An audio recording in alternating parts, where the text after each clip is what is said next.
Gracias por estar aquí. Vamos hoy a presentar el libro Mujeres y Ciudadanía en México, estudios de caso, compilado por la doctora Mónica Cejas, que está de ese lado, ¿sí? Y por mí, que soy Ana Lau.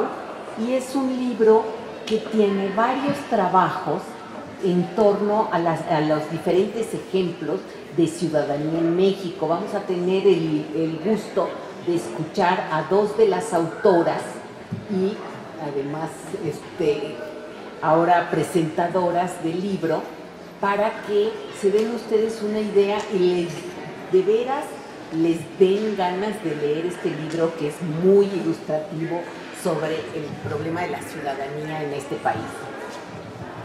Primero vamos a escuchar a Jennifer Mercedes Aguilar y después a Carla Ortiz, Carla Janet Ortiz Gómez, ¿sí? Le doy la palabra primero a Jennifer y luego a Carla. Okay. Buenas tardes, muchísimas gracias por su invitación y por darme la oportunidad de presentar en esta feria el artículo que forma parte del libro Mujeres y Ciudadanía en México, estudios de caso. Para comenzar, me gustaría señalar que el libro es la culminación del trabajo en conjunto que, como ya señaló la doctora Ana Lau, fuimos realizando la doctora Mónica Cejas y 6 estudiantes de posgrado de la Universidad Autónoma Metropolitana Unidad Xochimilco. Cabe señalar que todas participamos en un seminario muy productivo, en el cual realizamos lecturas en conjunto que se fueron discutiendo. Lo más interesante fue que, a pesar de tener inquietudes similares respecto a la ciudadanía y a la participación política de las mujeres, cada una fue delimitando su objeto de estudio y enfocó las lecturas a temas particulares. Además, al entrelazar las lecturas con las experiencias, la retroalimentación en cada sesión fue nutriendo nuestros artículos. Es innegable que hasta el día de hoy existen diversos estudios sobre participación política de las mujeres. Todas y todos hemos escuchado en algún momento o hemos leído algo relacionado al tema, ya sea en una nota periodística, en una revista o en algún libro. Sin embargo, en muy pocos libros podemos obtener estudios de caso de nuestro país que se encuentren incorporados en un solo libro y que nos demuestren una vez más la necesidad de la participación de las mujeres en estos tiempos que son enarbolados con una democracia que sin nuestra participación está vacía. Ahora bien, el artículo de mi autoría lleva por título Acceso restringido, reflexiones sobre los obstáculos en la participación política de las mujeres. En este texto, ustedes podrán encontrar dos aspectos fundamentales. El primero, un panorama general sobre las cuotas de género, los logros y los desafíos que tenemos en la actualidad. El segundo es un estado del arte que recoge aquellas respuestas que han dado diversos autores y autoras a la pregunta sobre el porqué de la baja participación política de las mujeres. Como bien sabemos, las mujeres hemos ingresado paulatinamente a diversos espacios considerados netamente masculinos, entre ellos el ámbito político. El proceso ha sido lento. Con avances y retrocesos, las mujeres han aumentado su participación política formal. Y digo formal o institucional porque debemos tener cuidado al tratar estos temas. El centrar este estudio en la política formal no quiere decir que esta sea la única forma de participación. En el caso de las mujeres, su participación política informal es mucho más amplia, rica y profunda. Y ahí está, para reafirmarlo, los colectivos, asociaciones y movimientos sociales de diversa índole que, aunque no hayan sido reconocidas formalmente ni hayan tenido la oportunidad de ingresar a cargos de toma de decisión, han estado presentes. Han participado desde siempre en tareas colectivas, en los barrios, colonias, en los sindicatos, en la militancia política, como voluntarias en los servicios públicos, etc. Pero habitualmente, la participación femenina es una práctica silenciosa que tiene un escaso reconocimiento social y político. En nuestro país, muchos han sido los esfuerzos por lograr, en primera instancia, la inserción en la política formal y posteriormente la creación de leyes de cuota en puestos de representación. Por lo anterior, en el artículo inicio con un panorama general, como ya les mencioné, sobre la creación de las leyes de cuota, porque considero fundamental articular este tipo de acciones afirmativas que han tenido como objetivo el incremento de las mujeres en el ámbito legislativo y al mismo tiempo presenta una reflexión sobre lo bueno, lo malo y lo feo de dichas leyes. Porque si bien su creación ha tenido gran repercusión en el ingreso de las mujeres a dicho espacio, también considero que existen otros factores que, independientemente de las cuotas, no han permitido su libre acceso.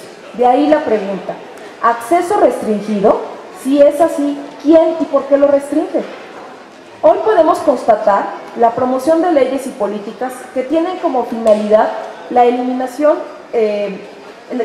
la discriminación hacia las mujeres, como las cuotas de género que se incorporaron en México a partir de 1993 para promover la participación en el escenario político, en especial en el ámbito legislativo, aunque no garantizan, esto debe quedar claro, la transformación real de la práctica política ni cambio en las mentalidades. Lo que se busca con el sistema de cuotas no es favorecer sin sentido a las mujeres, sino más bien lograr un balance entre estas y los hombres que les permite ingresar en igualdad de oportunidades y condiciones a los espacios de decisión política. La idea central de las cuotas es seleccionar mujeres para cargos en las instituciones de gobierno y garantizar que no estén alejadas de la vida política o tengan una presencia meramente ornamental.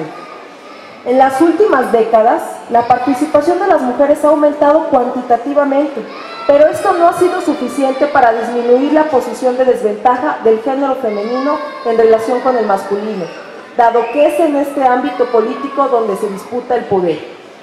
Las mujeres se han incorporado gradualmente hasta conformar en el 2011 el 28% y en el 2012 el 33.8% de la Cámara de Diputados, 61ª legislatura.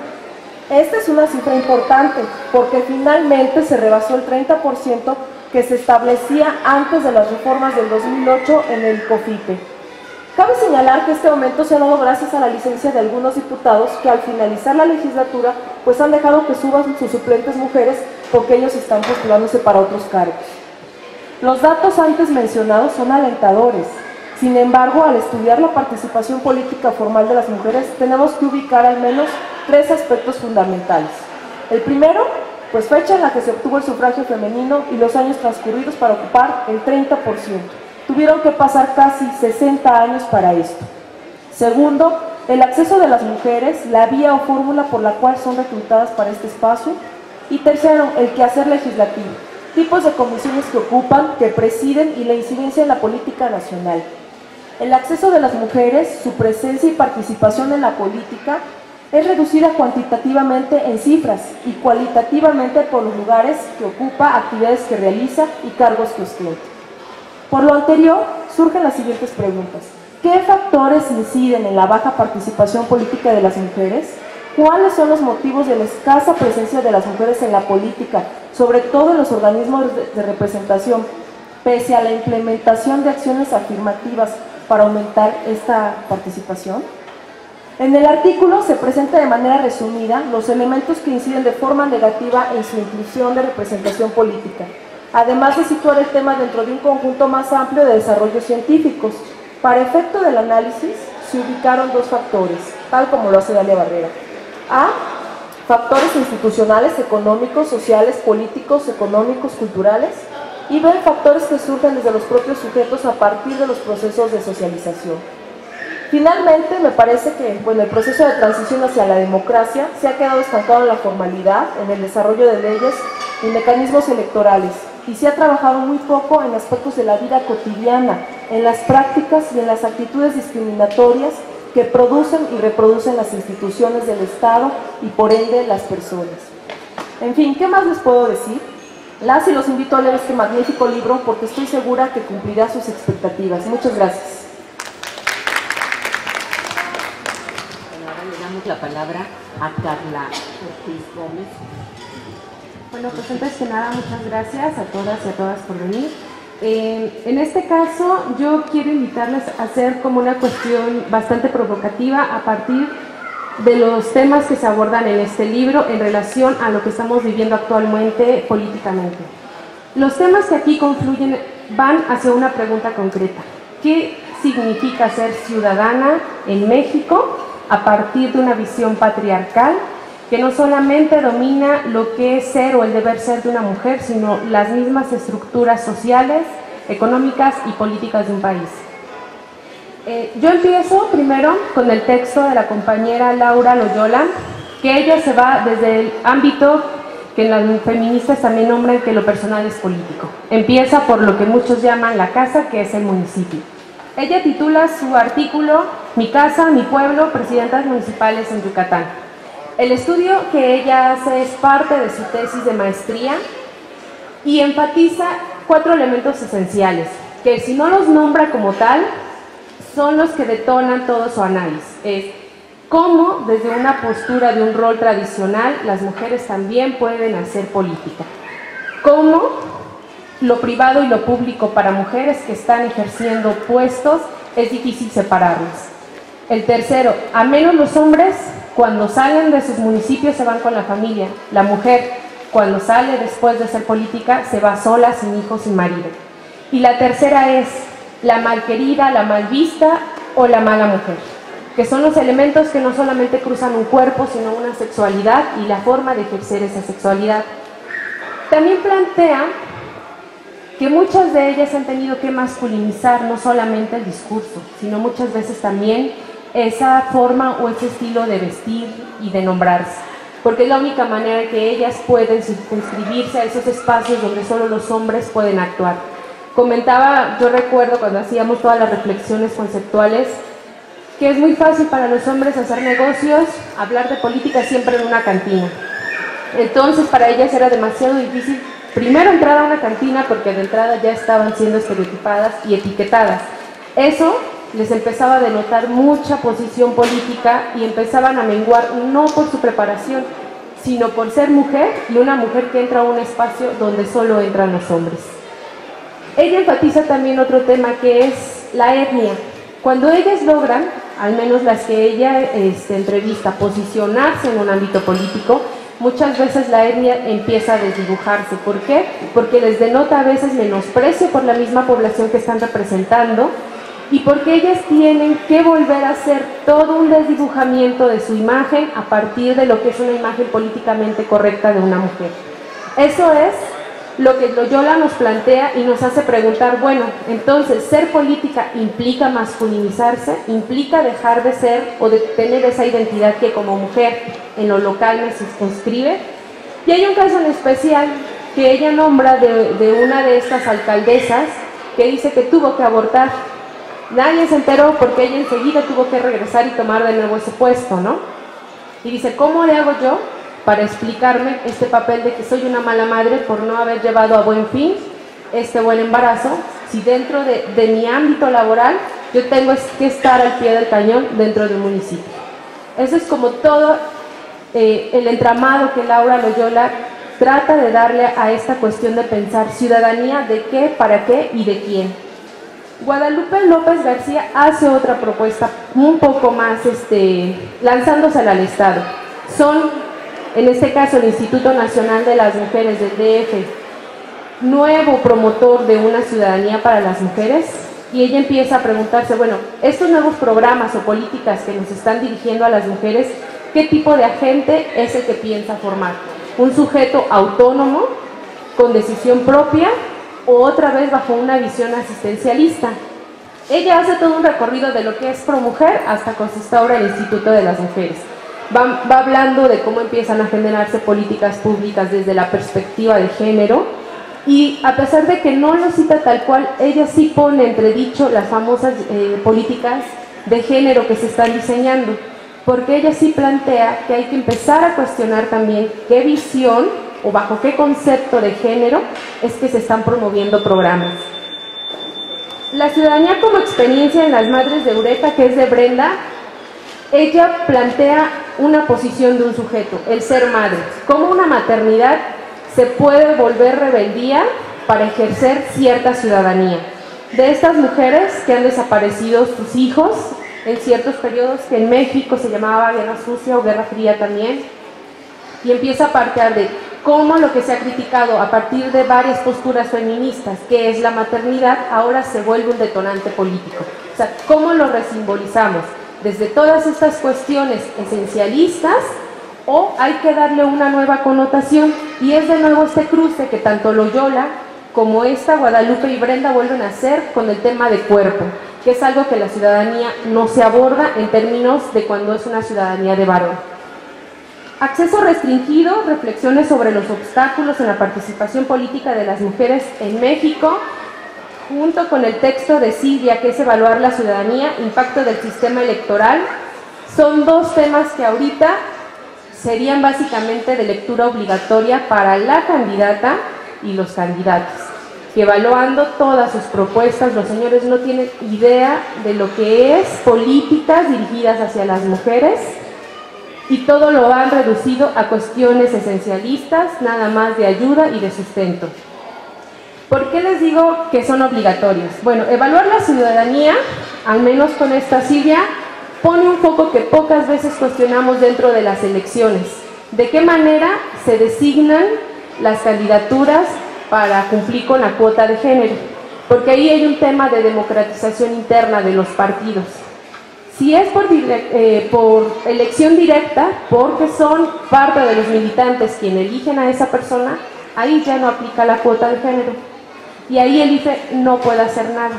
Por eso no es de sorprender que haciendo un cruce entre las candidaturas de suplencia y propiedad ahorita, cumplan con la cuota, pero todas están como suplentes. Y si están como titulares, están en distritos que, si al ser un cruce entre qué gobierno ganó en 2006, qué gobierno ganó en 2009 y quién gobierna actualmente, podemos tener una tendencia de que las mujeres que son titulares ocupan distritos donde no se van a ganar.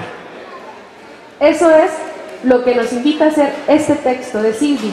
Ahora, el texto de mi compañera Jennifer, pues vuelve a acomodar todo. Bueno, ¿cómo van a quedar las cámaras, no? ¿Hacia dónde van a apuntalar estas mujeres? Y viene una pregunta que es interesante hacer. Está la élite de mujeres en la política y están las mujeres que vienen de base. ¿Qué mujeres sí tienen asegurado en las plurinominales esos cargos y qué tipo de mujeres? Que la misma Dagley pregunta, ¿es necesario tener más mujeres para decir que hay una diferencia? ¿O tenemos que preguntarnos qué mujeres queremos que lleguen a esos puestos? Pues ambos textos nos dan bastantes tips para ahorita preguntarnos quiénes están en diputaciones, quiénes van para senadurías y qué propuestas están haciendo.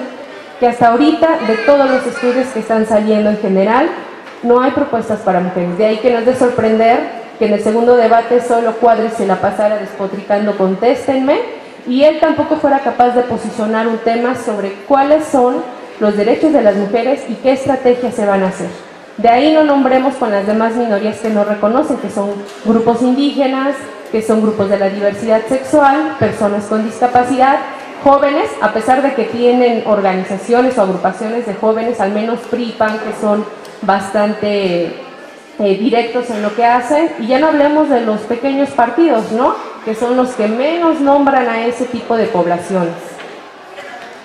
Y pues por último, se encuentra mi texto, que el mío es cómo autodefinen las titulares de las secciones femeninas de los partidos políticos su ciudadanía política.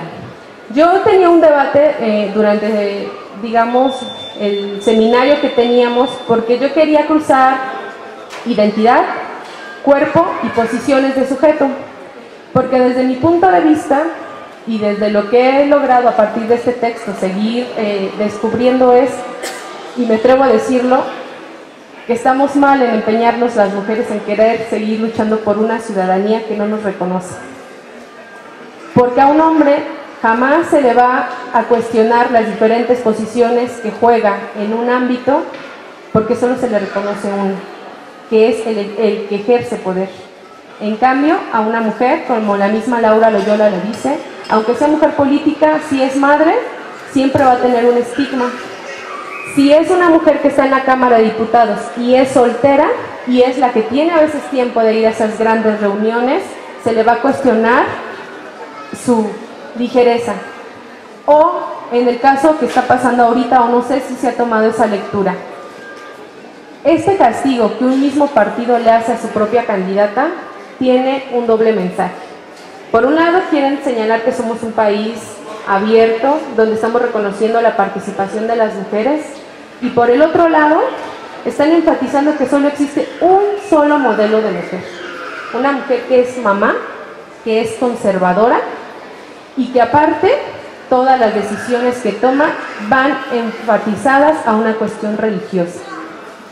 Entonces, este libro, a pesar de que son parte de nuestros resultados de tesis, se puede crucear teóricamente y prácticamente con lo que está pasando actualmente. Nos puede llegar a dar una reflexión que si igual no se cumple del todo, sí podemos empezar a captar pequeños espacios donde te valdría la pena preguntarnos de qué tipo de ciudadanía nos hablan los partidos políticos a las mujeres. Y que ahí también podemos invitar a otros grupos indígenas para que se pregunten, bueno, ¿de qué tipo de ciudadanía nos hablas a nosotras y nosotros los indígenas? A los discapacitados y a las discapacitadas. Y a X grupo que no ha sido considerado, como diría Iris Mario Young, una minoría. Eso sería todo. Muchas gracias.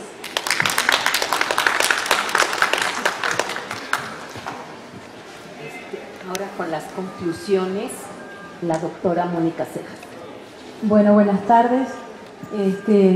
Yo felicito a mis compañeras por la presentación, excelente. Creo que habla muy bien, invita mucho a leer este libro. También quiero agradecer a nuestras compañeras de nuestro posgrado de Estudios de la Mujer en la UAM Xochimilco por todo el apoyo en todo lo que duró. Esto fue parte de un proyecto financiado por CONACYT y era un proyecto sobre género, violencia y ciudadanía. Con la doctora Lau estuvimos a cargo del subproyecto sobre ciudadanía. Y bueno, ahora mi intervención es contarles, después de estas dos intervenciones, no quiero ser repetitiva, me parece que fueron excelentes para contarles el contenido y lo pertinente que es hacer la lectura de este libro justo ahora, en este momento que nos encontramos. También agradecer a nuestro editor David Moreno por todo su apoyo constante, también la pertinencia de ubicarnos, por ejemplo, hoy, ¿no? Antes de las elecciones. Me parece que es justo. Como decía Carla, es un libro que pensamos que es lectura obligatoria porque nos explica muchas de las triquiñuelas que el mismo sistema electoral en México tiene, ¿no? Entonces, no solo eso, o sea, por eso es estudios de caso, ¿no? Hay 5 casos que se investigan a fondo, se ven, se exploran y que nos muestran muy en claro en distintos escenarios de México de qué tenemos que hablar cuando hablamos de ciudadanía y mujeres hoy. Entonces, en ese sentido, me parece que es un libro muy pertinente y lo que voy a contarles ahora es un poco la cocina de esto, ¿no? O sea, ¿cómo llegamos a este libro? Porque es muy bonito presentarlo y ya verlo así con su formato, pero hubo todo un esfuerzo colectivo, que eso sí quiero señalarlo, que un poco lo señaló Jennifer en su presentación, que fue un trabajo en equipo de ir explorando el tema juntas. Y juntas quiero decir, nosotras con nuestras estudiantes de maestría y de doctorado. En ese sentido era un libro entre pares en cierta forma y en ese sentido era un desafío, ¿no? Empezamos a hacer la lectura juntas, la idea era no imponer un concepto único de ciudadanía, de modo que si ustedes leen el libro, con cada artículo van a tener una exploración muy diferente, muy rica de qué es ciudadanía y cómo pensarlo desde las mujeres y cómo eso aterrizarlo en México. Y eso, bueno, lo fuimos haciendo a lo largo de las reuniones que teníamos, reuniones que muchas veces eran controvertidas porque lo que se encontraba en el campo, obviamente después, al discutirlo, generaba tensiones en las interpretaciones, ¿no? Pero creo que eso es parte de lo rico que es el texto. Bueno, lo que decía es que no hubo un concepto único de ciudadanía como un elemento, y lo más importante fue optar por esto de los estudios de caso. O sea, en un primer momento pensamos que podía ser tal vez un libro que reflexionase sobre el tema de ciudadanía, pensado en general en México. Pero creo que fue una decisión muy acertada pensarlo a través de lo que estaban estudiando de los temas que tenían nuestras estudiantes en el posgrado. Y me parece que eso también muestra, bueno, qué temas se trabajan en nuestro posgrado. No temas que tienen que ver con la actualidad de México y que también reflejan las preocupaciones de la sociedad y un poco la respuesta que buscamos darle desde el posgrado. Entonces fue que, obviamente no son todas las estudiantes, son de todas las que constituyen la generación, en cuestión, aquellas que tenían temas más cercanos o que de alguna manera cruzaba lo que querían trabajar con ciudadanía. Entonces hicimos una reunión, se las invitó a trabajar y empezamos a trabajar. Y lo que descubrimos a través de los estudios de caso resultó mucho más rico y hasta por ahí yo creo que rebasaba mucho de lo que nos decía la teoría.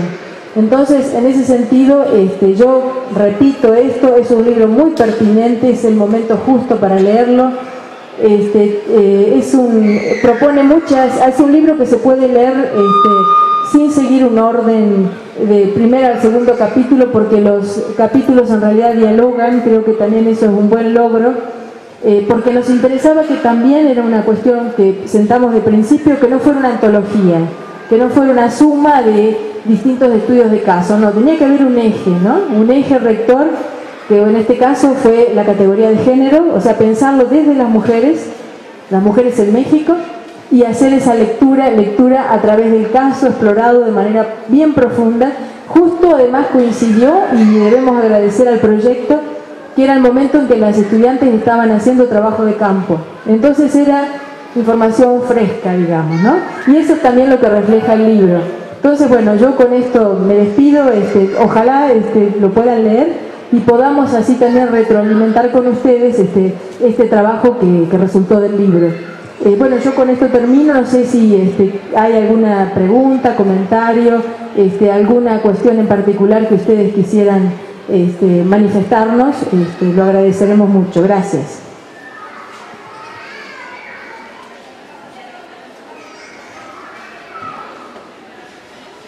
Bueno, pues me gustaría preguntarle a Carla, cuando llegas a esta conclusión de que para qué las mujeres seguimos luchando por una ciudadanía que no nos reconoce y que nos pone 20.000 obstáculos y estigmas, cuando por fin algunas compañeras llegan a profesionalizarse o a participar en política, ¿y cuál puede ser la alternativa? ¿Por dónde pensar la posible participación de las mujeres cuando las decisiones comunitarias o las decisiones que tienen que ver con nuestro espacio nacional, a pesar de la globalización, hay cosas que se deciden en el espacio nacional, pues están constituidas en política formal en instancias donde predominan los hombres? Entonces decir, ya no luchar por eso porque tiene costos muy altos y además seguimos viviendo desventajas, pues también, bueno, me pregunto entonces cómo vamos a hacer las mujeres para participar en las decisiones que nos competen, ¿sí?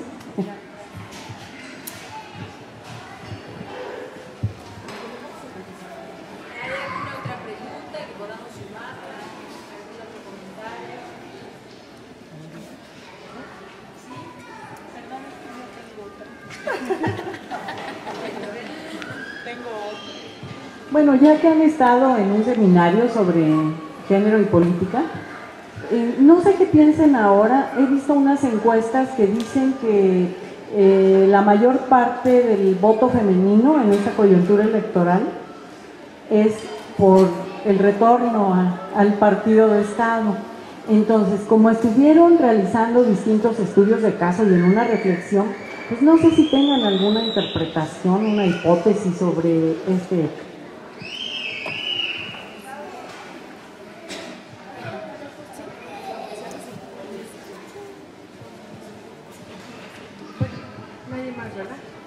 Ay, pues le agradezco mucho la pregunta, porque esa conclusión la tomé después del encuentro internacional de mujeres indígenas en la participación política, que tiene escasos menos de un mes que se realizó.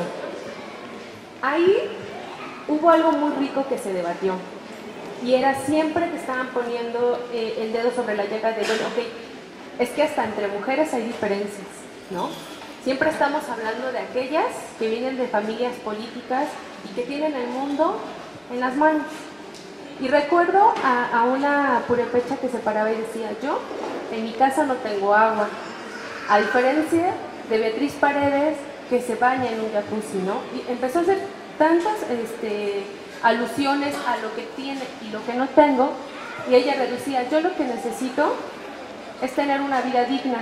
Lo que ella necesita es tener publicidad. Y para eso saltó, no recuerdo los nombres, pero los estuve grabando. Una de las que es ahorita ya está, la que es ahorita, fue nombrada ya como representante de la Coordinadora de Mujeres Indígenas en la ONU. Se me fue su nombre. Sí, Marta, exacto. Porque Marta planteó algo interesante. Marta fue candidata para el PRD. ¿Lo intentó? Ajá, bueno, intentó quedar, pero ella dio una respuesta bastante interesante. Hasta los partidos tienen sus indígenas, porque ella iba como candidata ciudadana. Y entonces ella misma se planteó, bueno, entonces, ¿en qué momento sí somos y no somos ciudadanas las mujeres indígenas? Y otra de ellas planteó, es que en concreto, ¿en qué momento sí somos ciudadanas las mujeres? O sea, partiendo de todas estas grandes diversidades, ¿qué tanto en verdad somos ciudadanas? Y a la conclusión que llegaron fue, es que es ciudadana la que es madre y la que puede llevar a buen fin ese maternaje. Entonces muchos empezaban a cuestionar, bueno, entonces si nuestra ciudadanía es a partir del maternaje, ahora entiendo por qué yo no puedo decidir la interrupción de mi embarazo si eso es en beneficio mío, ya sea por enfermedad o por lo que sea, ¿no? O en qué momento yo, mujer soltera, indígena, también puedo tomar la decisión de ir y posponerme como candidata ciudadana a un partido. A la vez fue un poco aventurada la conclusión que dieron, pero es que es necesario ya dejar de lado los partidos políticos. Es necesario construir una nueva forma de sistema político, porque ya los partidos ni nos representan ni les interesa lo que somos. Mucho menos, y ahí fue, no sé, una directa o indirecta muy fuerte hacia las mujeres que están ahorita en puestos de poder, que decían, ni las que están ahí nos representan. O sea, son más masculinas que muchos de los que ya están en el poder. Entonces me llegó a la reflexión porque cuando estuve haciendo toda esta búsqueda de las mujeres, de las secciones femeninas de cada partido, empezaron a salir varios documentos pequeños, al menos del PRI, digamos de los discursos que daban en ese momento los presidentes del CEN de por qué era válido el voto de la mujer. Y la justificación que siempre aparecía era, mujer, porque tú como madre eres la que tienes que decir cómo va a votar tu hijo. Por eso de ahí también que no fuera tan raro que se otorgara el voto también a las mujeres. ¿Por qué? Porque siempre se nos ha visto en función de un maternaje y de incidir en otra persona, pero nunca se nos ha dado el derecho de ser autónomas, de tener un proceso de agencia que realmente nos reivindique, no como mujeres, porque hasta la categoría mujeres debería ser replanteada, porque todo está pensado bajo una visión androcéntrica de lo que es ser mujer, ¿no? Y con M mayúscula. Entonces, yo sí partiría y adopto esa consigna que dijeron, superemos los partidos políticos, busquemos una nueva forma de gobierno que realmente permita integrar la diversidad de la que está conformada el país, porque una de ellas decía, es que no solo somos mujeres indígenas, hay afrodescendientes en México y casi nadie quiere hablar de eso, ¿no? Tenemos tales poblaciones y nadie las reconoce. Entonces decía, bueno, ahorita porque somos el boom, porque a nivel internacional estamos peleando nuestros derechos, dice, pero nos ha costado sangre, lo que a muchas de esas que están en la élite política no les cuesta nada. Esa es, de ahí partí bajo esta reflexión de que creo que esta ciudadanía liberal que la misma Chantal Mouffe está planteando, pues no puede ser plena para un sujeto que ni siquiera aparece desde que se crea ese concepto, ¿no? Y que está pensado bajo un sujeto que tiene que ser heterosexual, blanco y varón, y que su vida pública sí puede ir y venir, pero la privada jamás será tocada. Y en cambio, el caso de los que plantea esta Laura de aborté, pero tuve que llegar a trabajar, pero se queda con este estigma de ahora soy la mala madre. Y aún así, las mujeres simbolizan ese lugar y no lo nombran como gobierno o como el municipio, es mi casa. O sea, hay formas distintas de ver la política, aunque digamos ya en las grandes cúpulas se transforma.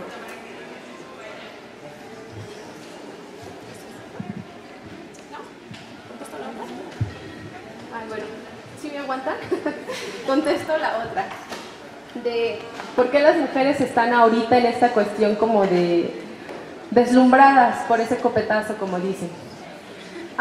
Bueno, para una organización hemos realizado entrevistas, sobre todo en niveles populares, en barrios populares, porque empezaron a salir muchos spots, no sé si ustedes los han visto en YouTube, de una mujer que casi se desgarra las vestimentas por darle un beso a Peña Nieto, ¿no?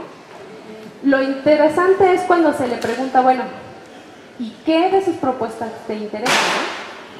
¿Has checado qué dice sobre las mujeres en el medio urbano o en el medio rural o de las mujeres indígenas? No, pero es que, no, es que si está con gaviota nos va a ir bien. Entonces, hay que tener cuidado también con este doble discurso que un medio masivo que domina totalmente la esfera doméstica está incidiendo. Y tiene que ver con la fijación hasta de roles. ¿Por qué? Porque la gaviota no se desprende en ningún momento del rol tradicional de género que nos han impuesto a las mujeres. Hay un juego, pareciera que están como en una lividez así tan grande de pensar que Peña Nieto va a transformar el mundo. Pero hay que ser más críticas, porque leyendo todo lo que son sus postulados del PRI, leyendo las propuestas que hace el PRI, no hay nada para las mujeres. Y no les quiero decir que no hay nada ni para indígenas ni para migrantes. Todo tiene que ver con que nos van a dar despensas, todo tiene que ver con que nos van a dar de nuevo lo del bono, lo que nos van a meter al seguro popular. Pero eso sí tiene que ver con algo real que le está pasando, al menos a estas mujeres. La necesidad de comer. O sea, ¿cómo poder generar un cambio de actitud cuando ahorita lo que necesita una familia o una mujer que puede ser jefa de familia es darle de comer?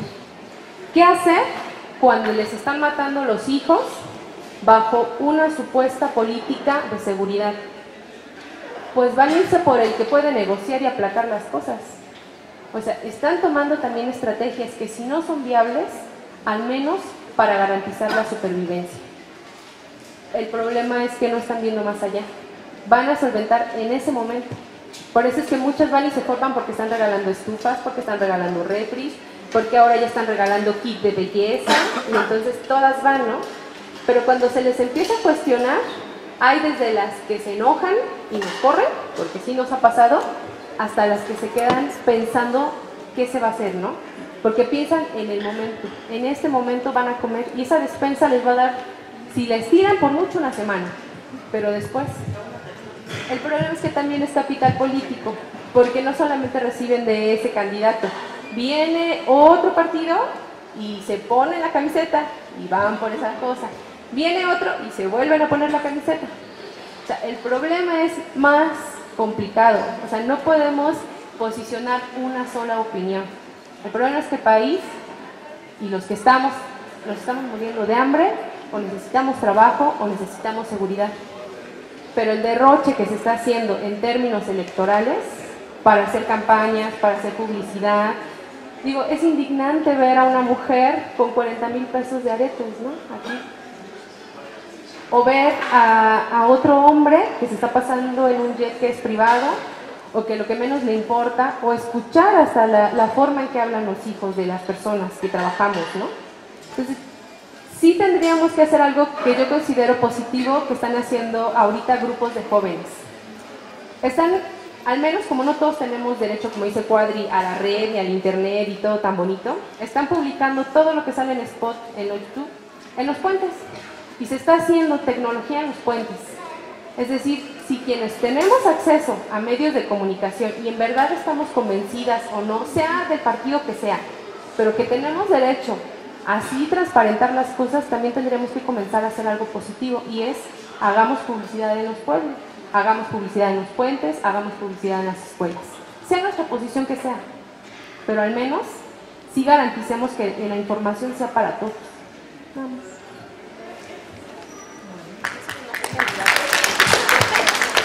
Todos votamos por Carla, ¿verdad? Bueno, muchas gracias a todos y los invitamos. Yo creo que las palabras de Carla sintetizan mucho, así como del resto de las compañeras, y la importancia que tiene leer este libro. Gracias.